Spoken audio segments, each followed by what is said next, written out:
Baik, pada proses pencernaan protein ini, itu ada dua, yaitu tentang proses pencernaan dan penyerapan protein. Yang dimana pada proses tersebut, itu dimulai dari mulut, yang dimana saat makanan masuk ke dalam mulut, tentu saja bersama zat gizi lainnya. Baik itu karbohidrat, vitamin, dan mineral yang tercampur dalam makanan tersebut. Dan makanan ini masuk ke mulut, kemudian dihaluskan dan akan membentuk bolus. Dan nantinya bolus ini akan masuk ke dalam lambung.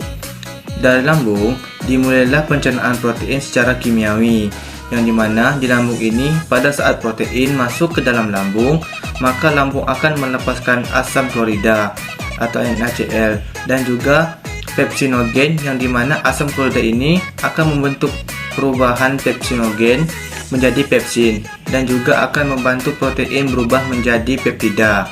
Di sini protein yang berubah menjadi peptida masih dalam bentuk yang dimana belum menjadi asam amino tunggal karena masih berbentuk asam amino berikatan.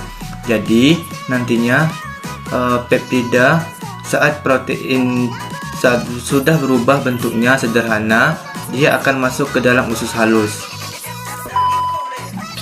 Jadi sambil masuk ke usus halus, pankreas merespon, yang dimana akan mengeluarkan enzim pankreas atau protease seperti tripsin dan juga karbopeptidase dan juga lain-lain.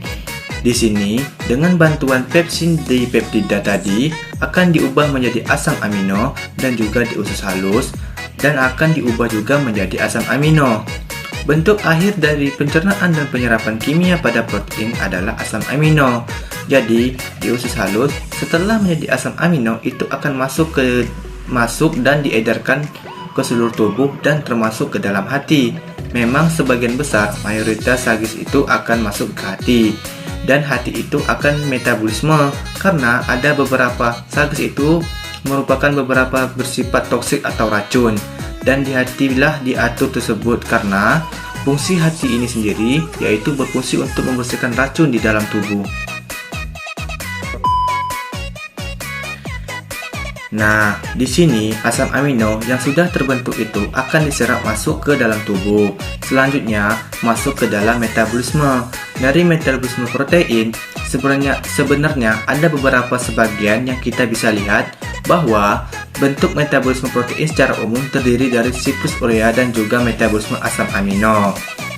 Jadi, yang dimana siklus urea ini adalah tubuh mengubah amonia beracun menjadi urea. Amonia ini berasal dari katabolisme protein, baik yang disebabkan oleh pola makan tinggi protein atau sepanjang selama periode kelaparan yang berkepanjangan.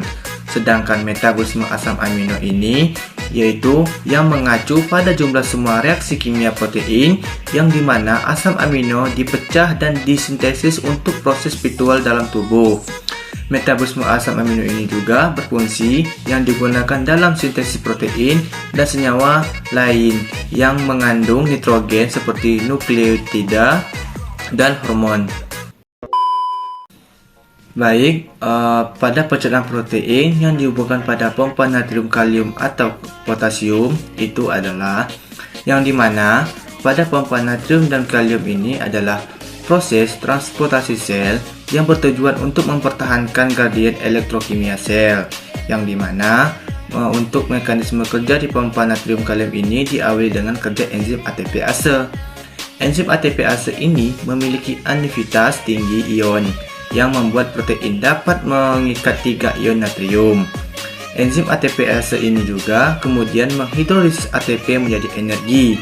Akibatnya, protein berubah bentuk dan bergerak keluar membran, juga mengeluarkan 3 ion natrium, yang dimana setelah kalium dilepaskan, enzim kembali mengikat 3 ion natrium dan mengulangi siklus pompa natrium kalium di hari awal.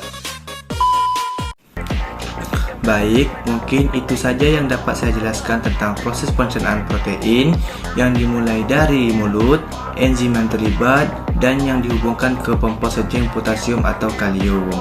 Mungkin sekian, terima kasih dari saya. Semoga video ini bermanfaat. Terima kasih.